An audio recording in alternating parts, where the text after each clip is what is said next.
My name is Tracy Brown, and I'm here to talk to you today about how to structure your non-diet intuitive eating coaching sessions and services. Before we get started, I'm a somatic nutrition therapist, intuitive eating and body image specialist, and I train intuitive eating and health-related non-diet professionals how to provide trauma-integrated care. I wasn't always as confident.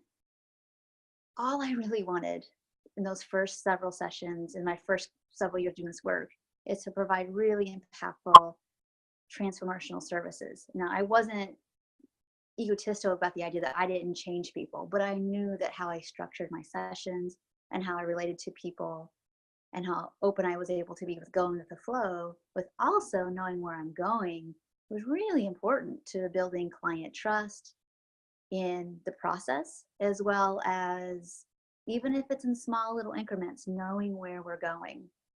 So something that's really important for me to share with you all in this video is remembering that a really, really impactful and thorough first session is really important.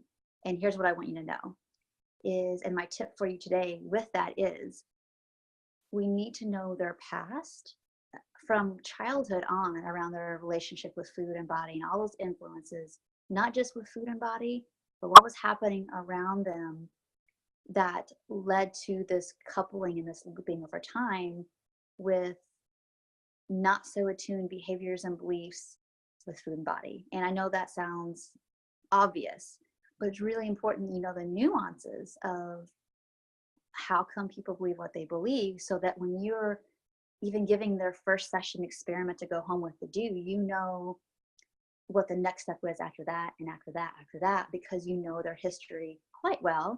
And as time goes by, more will come up. So we don't want to have the attitude of, I know what's going to happen and I know how to heal and change you. It's more about like, you already know their baseline functioning with food and their capacity and readiness for change. And of course, you're going to use motivational intervening skills in all your sessions and at some level.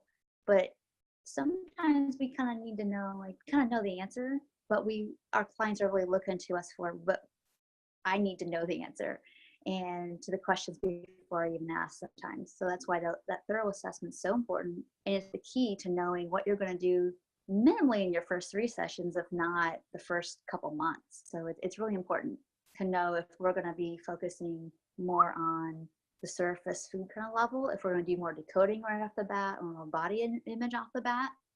That information that you ask of those first sessions, which I teach about in my non-diet counseling skills and decoding course, that's all there. All the details of how to do it, when to do what, how to do what is there. But for today, I have 2 things that I want you to take action on right now.